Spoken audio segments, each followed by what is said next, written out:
barbell box squat, 200 pounds.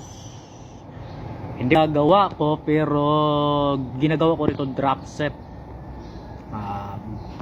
Bawat set talaga close to failure lahat. Hindi ko na binibilang kung ilang repetition yun, basta yun na yung palatandaan ko. Pagka halos hindi ko na maiangat yung last rep, yun na yun. Yun na yung ano ba, basta yun, ganun yun. Ang palatandaan ko yung nanginginig na yung ano ko, pagka pakiramdam ko pag mag extra rep pa ako, hindi ko na talaga maiangat siya. Yun na yung last rep ko. Kaya yan pala yung tamang, ano ba yun, tamang pagkakasabi. Basta ganun yun. Yan, binawasan ko ng 50 pounds, nagiging 150 na lang siya. Tapos kuha ng konting buwelo, yun na yun. Pero hindi ko pa rin binago-bago yung form ko, ganun pa rin. Yung ganyan 150, mabigat pa yan eh. Pagka na anong tawag doon, pagka medyo magiging relax ka, pwede ka ma-injury pa rin dyan. Kasi mas mabigat pa yan kaysa katawan ko eh. Mas mabigat yan sa katawan ko. Kasi ako na 60 kilos, 70 na pala, mga nasa 140, mga 150 rin pala ako. Para halos kaparehas lang pala. Kasi 70 kilos na ako ngayon eh. Multiply mo sa 2.2. Ganon yun. Kaya mahina ako sa math, kaya wag na lang. Baka pumalpak pa. Yan, dito ganun pa din. Parang medyo binilisan ko ng execution dito yung ano na, tawag dito,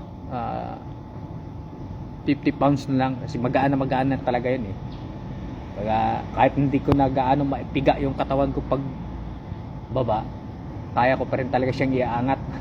Kasi magaan na lang talaga siya. Kaya ganun yun. Medyo mabilis nga pa rin yung starting ko rito eh. Pero gayon. Medyo pagod na rin kasi. Kaya yun na yun. Ano ba talaga? Basta ganun yun. Kaya magulo. Yun naman yung ano dito eh. Yun nga lang talaga, mahaba oras pagka nag-squat ka eh. Mahabang pahinga. Tapos yun na nga, maraming set. Kasi hindi rin kasi talaga ako mahilig mag-warm up eh. Kaya kadalasan kong ginagawa, hindi talaga, ginagawa ko talaga mag-start ako sa paisa-isang plate. Di plates nga, dalawa kabilaan eh. Ang gulo ba talaga. Yun nga, mag-start ako paisa-isa.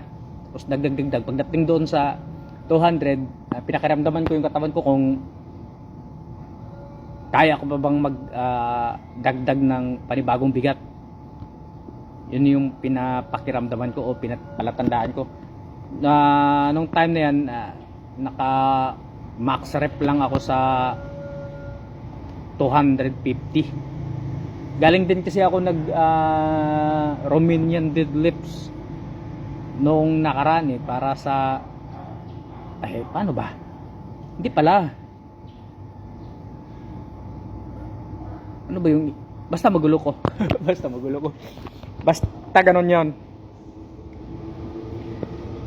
Pero kaya naman kahit hirap.